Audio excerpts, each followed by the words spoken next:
Eu encontrei a maleta numa noite de chuva pesada, daquelas que transformam as ruas de Brooklyn em rios de lixo e arrependimento. Era março de 1957 e eu voltava do turno duplo na fábrica de tecidos, os dedos ainda doloridos das agulhas, o cheiro de óleo de máquina grudado na pele. A maleta estava jogada num beco estreito entre dois prédios de tijolos escuros, meio escondida atrás de uma lixeira tombada. Couro marrom, fechos de metal enferrujados, pesada demais para ser vazia. Eu deveria ter passado direto. Deveria ter fingido que não vi, mas a curiosidade ou talvez o desespero me fez parar. Abri ali mesmo, debaixo da chuva fria, e a luz fraca do poste revelou o que havia dentro: dinheiro. Pilhas e pilhas de notas amarradas com elásticos. Mais dinheiro do que eu veria em 10 vidas trabalhando naquela fábrica maldita. Meu coração disparou. Olhei ao redor esperando ver alguém, mas a rua estava vazia. Apenas a chuva martelando no asfalto e o som distante de sirenes. Fechei a maleta, escondi debaixo do casaco e corri para casa. Morava num apartamento minúsculo no 3º andar de um prédio que cheirava a mofo e comida azeda. Uma cama, uma mesa, um fogão que funcionava quando tinha sorte. Tranquei a porta, acendi a única lâmpada que ainda funcionava e abri a maleta de novo, só para ter certeza de que não tinha imaginado. O dinheiro estava lá, real, tangível, suficiente para mudar tudo. Suficiente para pagar as dívidas da minha mãe que morreu sem ver um centavo de paz. Suficiente para sair daquele buraco e começar de novo. Mas eu sabia, no fundo, que dinheiro assim não aparece por acaso. Dinheiro assim tem dono, e donos assim não perdoam quem rouba deles. No dia seguinte, acordei com batidas na porta. Não eram batidas normais. Eram lentas, pesadas, deliberadas. O tipo de batida que diz: "Eu sei que você está aí e não vou embora." Olhei pelo olho mágico e vi 3 homens, ternos escuros, chapéus fedora, rostos que pareciam esculpidos em pedra. Um deles, o do meio, tinha uma cicatriz que cortava o rosto do olho até o queixo. Ele bateu de novo, dessa vez mais forte. Pensei em não abrir. Pensei em pular pela janela, correr, desaparecer. Mas para onde? Eu não tinha para onde ir. Respirei fundo e abri a porta. O homem da cicatriz me olhou de cima a baixo, devagar, como quem avalia um pedaço de carne no açougue. "Você encontrou algo que não era seu", ele disse, a voz grave e calma. Não era uma pergunta. "Eu não sei do que você está falando." Menti. Mal, ele sorriu. Mas não era um sorriso amigável. Era o tipo de sorriso que vem antes da violência. "Não me faça perder tempo. A maleta. Onde está?" Eu poderia ter negado de novo. Poderia ter inventado uma história. Mas vi nos olhos dele que não ia adiantar. "Tá aqui", admiti, a voz tremendo. Peguei a maleta debaixo da cama e entreguei. Ele abriu, conferiu rapidamente e fechou. Depois olhou para mim de novo, mais demoradamente dessa vez. "Você abriu?" "Sim." "E pegou algo?" "Não, tá tudo aí." Ele ficou em silêncio por um longo momento, como se estivesse decidindo se acreditava ou não. Depois acenou para os outros 2 homens e eles entraram no apartamento, revirando tudo. Quebraram gavetas, rasgaram o colchão, jogaram roupas no chão. Não encontraram nada porque não havia nada para encontrar. Quando terminaram, o homem da cicatriz se virou para mim. "Você teve sorte. Sorte de não ter roubado. Sorte de ainda estar vivo." Ele foi até a porta, mas antes de sair, parou. "Qual é seu nome?" "Vincent. Vincent Russo." Ele assentiu como se estivesse guardando a informação. "Russo. Italiano. Meu avô era. Veio de Nápoles. Então você sabe como as coisas funcionam. Você sabe que a gente não esquece." E foi embora, levando a maleta e deixando o apartamento destruído, e o meu coração ainda batendo forte demais. Pensei que tinha acabado, que eles iam sumir, e eu ia voltar para minha vida miserável, mais segura. Mas 3 dias depois, o homem da cicatriz voltou. Sozinho dessa vez. Bateu na porta, esperei, e quando abri ele estava lá, sem o terno, só uma camisa branca manchada de sangue. Ele cambaleou, segurou no batente da porta e disse: "Eu preciso de ajuda." Eu deveria ter fechado a porta na cara dele. Deveria ter deixado ele sangrar na escada e morrer sozinho. Mas algo no olhar dele, algo que eu não conseguia nomear, me fez hesitar. O que aconteceu? Traição.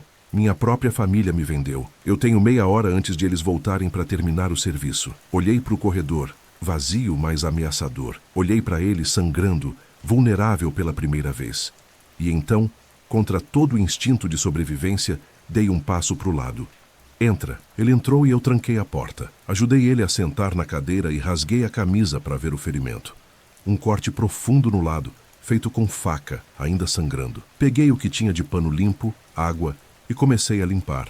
Ele não gemeu, não reclamou. Apenas ficou lá, respirando pesado, os olhos fechados. Por que você está fazendo isso? Ele perguntou, a voz baixa. Eu não sei, respondi.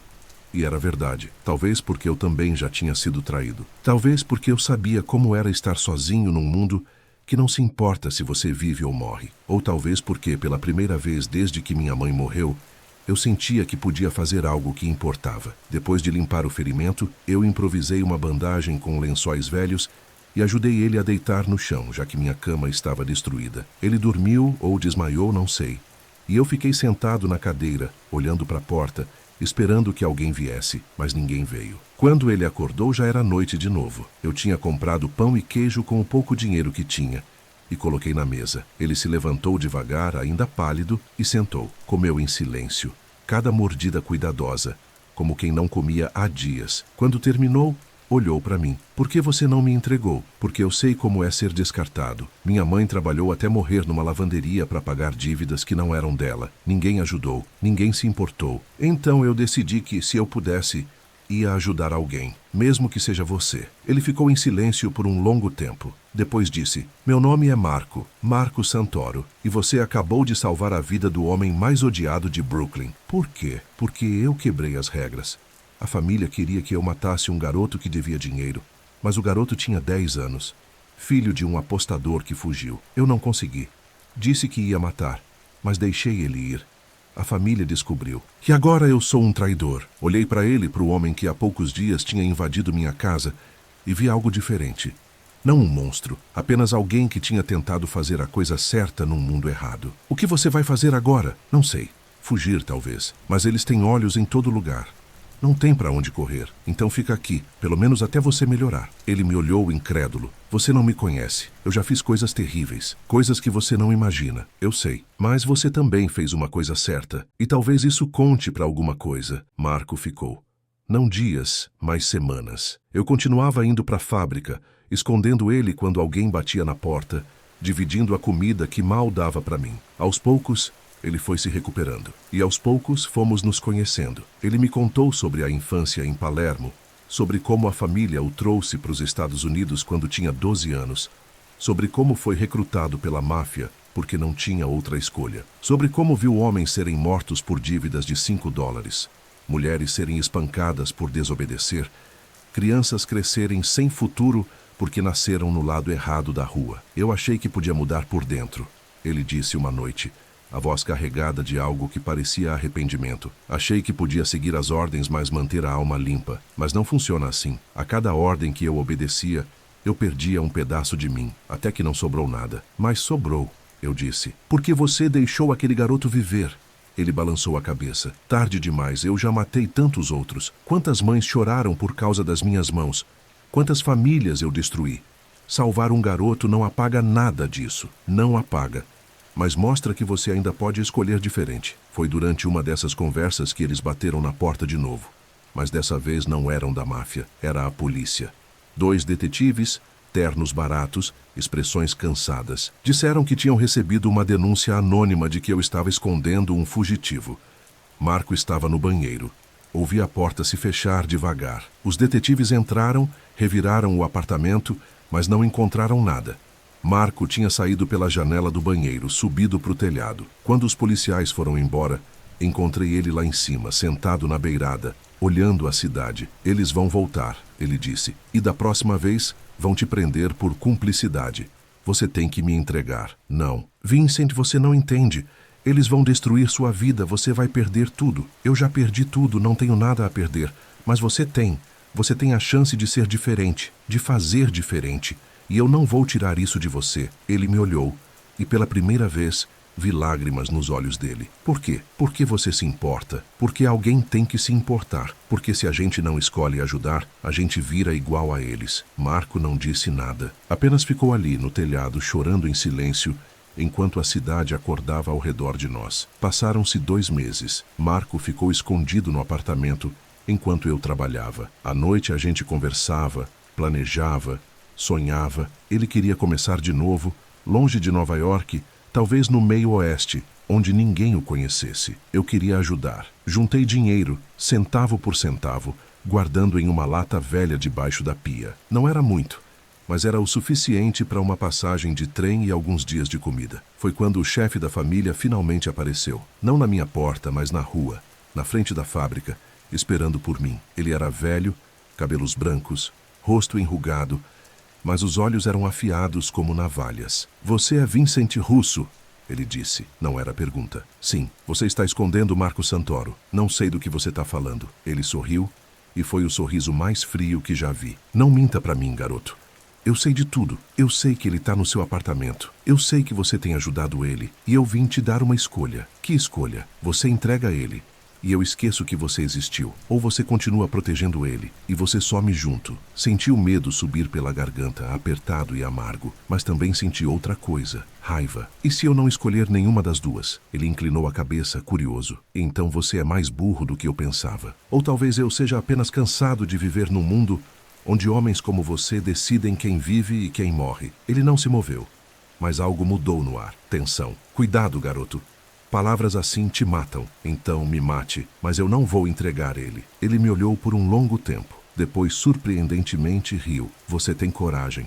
Estúpida, mas tem. Tudo bem, você fez sua escolha. Agora vai viver com as consequências." E foi embora. Voltei correndo pro apartamento, sabendo que o tempo tinha acabado. Marco estava esperando. Contei tudo. Ele não pareceu surpreso. "Eu sabia que ia chegar nesse ponto", ele disse. "Por isso eu já tenho um plano." "Que plano?" Ele tirou um envelope do bolso. Dentro havia documentos. Nomes, datas, lugares. "Isso aqui é tudo que eu sei sobre a família. Rotas de contrabando, nomes de policiais corruptos, juízes comprados, tudo. Eu vou pro FBI. Vou testemunhar. E em troca, eles vão me dar proteção. Que vão proteger você também." Eu gelei. "Você vai se tornar um delator. Eles vão te caçar pelo resto da vida." "Eu sei.